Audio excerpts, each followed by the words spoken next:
This is the journey to one Africa. What up, Sophie? Yes, good morning. How are you? I'm fine, and you? How is Tanzania? Tanzania is good. It's good. We're having a blast here. It's good to see you. How is South Africa? South Africa is fine. It's elections, and I am standing outside a voting station.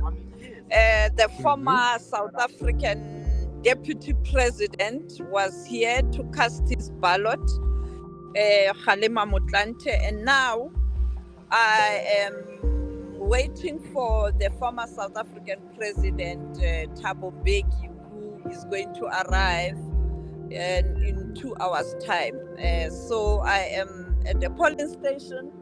It's in town, not many people, but earlier on, I was at the other polling station where the former South African deputy president, Dr. Phumzile Mlambo-Ngcuka, who also went to the UN, and he was appointed as the executive director of the UN Women, went to cast her ballot. And quite a busy day here in South Africa. Elections.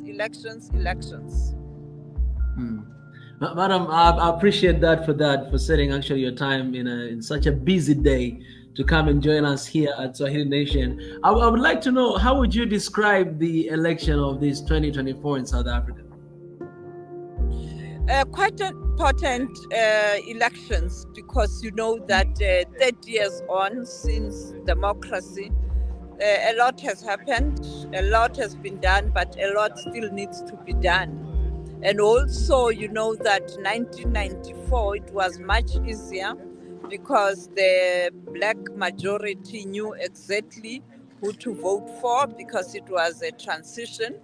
But now, since 1994, people have broadened their choices. It's no more about sentiments. Some still cast ballots based on sentiments and historic perspective, but others have moved on, and therefore the contest is quite intense. And the governing party, the friend to Chama Mapinduzi of Tanzania, is really fighting a very heated battle to retain its dominance. Yeah. And what do you think that the kind of leadership that South Africa needs, especially in this particular moment of time?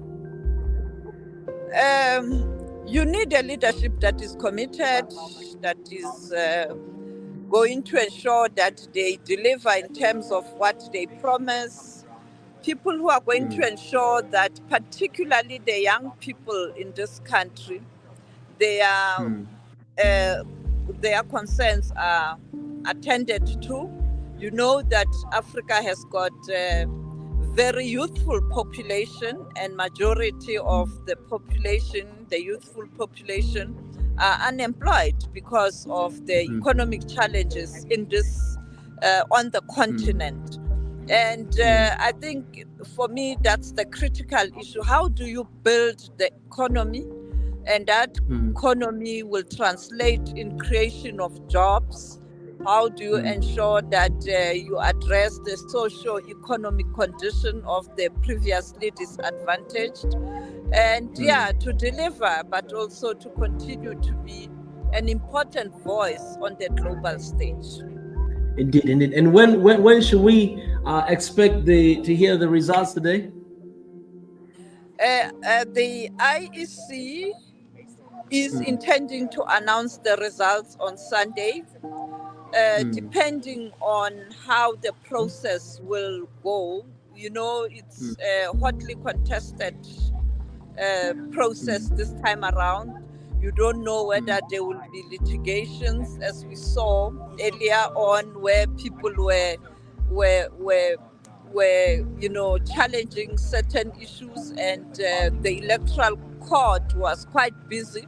Even now, the president, the the opposition in South Africa has taken the president to the electoral court because they believe that on Sunday, when he addressed the nation, he abused his privileges as a head of state for campaigning. So you see, even now, there are court matters. And I think when results are announced, you will have a similar situation. Wonderful, wonderful. Have you managed to have a conversation with all the front runners of this election? Remember, our election is very different. It's not a presidential election.